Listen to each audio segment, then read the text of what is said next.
Suburban Sentinel here, along with Bella the camera cat, and today I'm doing a tabletop review of the Becker-Kabar BK2 survival or camping knife. This knife has already been widely reviewed on YouTube and on other internet sources. Now, I am not trying to reinvent the wheel, nor do I think I am any better than or smarter than some of the folks out there making videos and writing articles on knives. In point of fact, I'm making this video because I'm not nearly as smart as most of those folks. You see, I'm not a knife guy. I don't know that much about knives. I'm not really an enthusiast about knives. To me, they're purely utilitarian. The reason I'm making this video is to give the perspective of someone who needs rather than wants to have knives in his or her possession. The vast majority of reviews I've seen online and elsewhere are from people who are highly learned and highly experienced in the knife world. And that's great. This is just a perspective of what I would call a novice. Don't get me wrong, I am not at all being critical of or dumping on knife aficionados. If knives are your thing, that's great, rock on. In point of fact, God bless enthusiasts and aficionados of all stripes, for they are the ones who drive innovation and industry forward and take the rest of us along for the ride. But for having car aficionados, we would all still be clopping around in Chevy Vegas and Ford Pintos. So this review is geared towards those who are not knife people, or who are cat people, because this cat is really making this difficult. Come on, Bells, you gotta go. This knife's coming out of the sheath.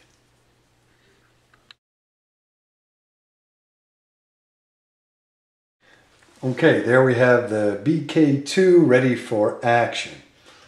In case you haven't seen this knife before, I'm going to spend just a little bit of time discussing the form, fit, and function of this implement. I don't want to waste a lot of time on specifications. In other videos, they go over those in detail. Just for size comparison, there is a standard greenback, and that'll be about the best representation of the overall size of the knife. As far as I'm concerned, there are only really two specifications that I think warrant in-depth discussion, and that is first the weight. The knife rolls in at just over 16 ounces, so it's a full pound of knife. And that's pretty hefty for its size. And the other specification I think is important is the blade thickness. So you can get this on camera here, but a full tang knife with a 1/4 inch thick blade, stem to stern. So that is one monster blade. I cannot honestly remember what type of steel this blade is made from, but in my research I did find that the material is a reasonable and appropriate type of steel for use as a survival or camp knife. Again, all that information is in other more detailed videos, which I encourage you to watch. I'm not an expert, but it appears to me to be some sort of modified drop point design. And again, it is full tang. And that 1/4 inch thick piece of steel sticks out behind the back of the handles with a flat surface ground onto it, which is very suitable for use as a hammer. The handles, and I believe that they're called Grivery or some other sort of trade name, are polymer, and they have no texturing at all. However, I find it pretty easy to get a real good handle on this knife because of the palm swells. Hopefully that'll come out on camera. You can see the the palm swells, and there is a bit of a finger choil underneath. Now I have medium to large size hands, and I have plenty of room on this knife, and I get a very good grip on it under all conditions. The knife comes standard with a substantially sized lanyard hole suitable for probably 2 runs through with your standard paracord. The knife comes standard with this belt sheath. It's some type of Kydex-like material, and the knife does fit in there quite solidly, and the retention is more than adequate. I don't think that knife is coming out of there. In point of fact, the knife is a little bit hard to retrieve, at least in this new knife, although there is a thumb ramp on the Kydex sheath to assist. So the fit on the sheath is very good. The sheath includes this massive belt loop. I don't find this particularly useful. I would not carry this on my belt at 1 pound plus the weight of the sheath. I just think it's just too much, especially if you're carrying other things like a firearm.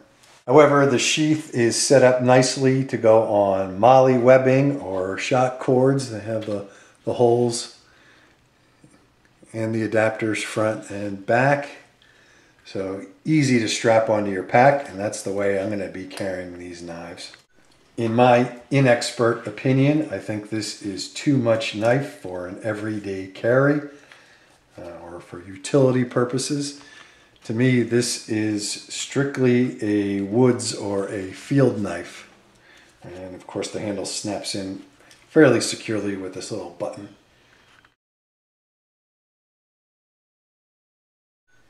Next, I'd like to address a few of the common complaints about this knife. This knife was obviously designed with chopping and batoning in mind. The thickness of the blade and the size of the knife almost begs to process firewood.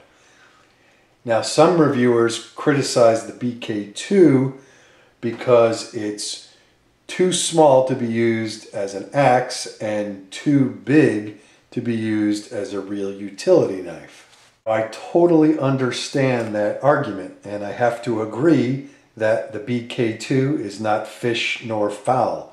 A little too small to be used to fell big trees and a little too big to whittle. But for me, the overall size is perfect. I prefer not using axes out in the field.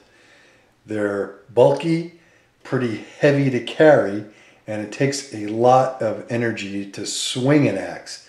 I much prefer using a portable collapsible saw to process larger pieces of firewood. In my humble opinion, saws require less energy from the user to get the same amount of work done. So in my suite of equipment, the BK2's primary purpose is for batoning smaller to medium-sized pieces of firewood in half, and its secondary purpose is a backup. That is, I can use it to chop small trees in the event that my saw becomes damaged beyond repair or lost. So out in the field or in the woods, my strategy is to have the saw and 1 extra blade for medium splitting work, processing firewood. It would be the BK2, and that would also serve as a backup in case the saw goes down, and to have a smallish to medium sized lockback for minor jobs. Another common complaint about the BK2 is the handles. These are slick handles. There's no texturing at all, and some say it can be slippery when wet.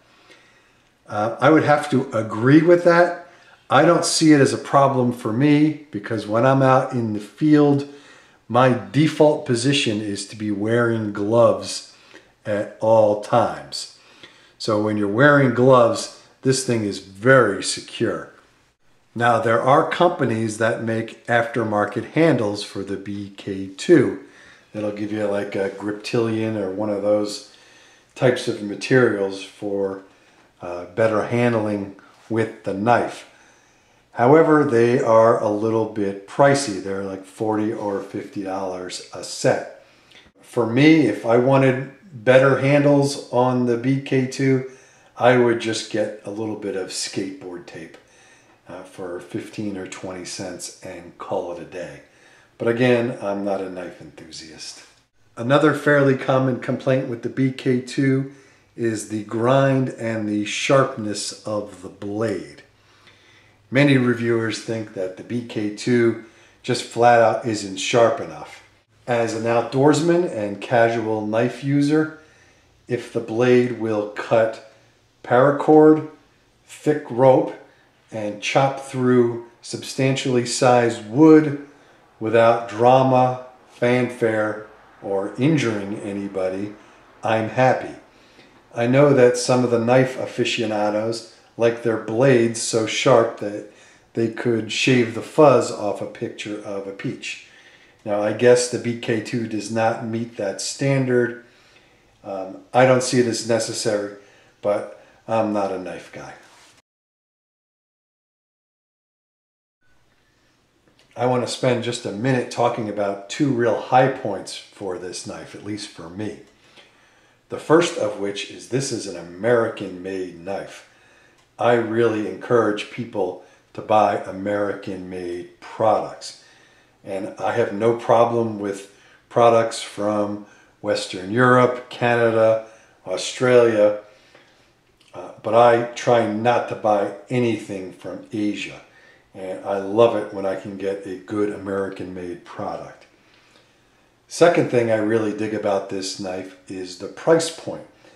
Especially for an American-made product, the street price on the BK2 is between $60 and $65. Now, I understand that there are better knives out there, but I'm not the type to spend $300, $400, $500 on a blade. At 65 bucks, I can buy 2, 3, or 4 of these and have one in each vehicle, one in our bug out bag, and not be heartbroken if we destroy or lose one. So in sum, based on the quality and functionality, the BK2 is an exceptional value. So that's my take on the BK2. I'm going to put this back in its sheath because the cat's back here. This is the Suburban Sentinel, along with Bella the Camera Cat. Thanks for watching. Please thumbs up and subscribe if you like what you see. Questions and enlightening comments are always welcome. Say goodbye, Bells.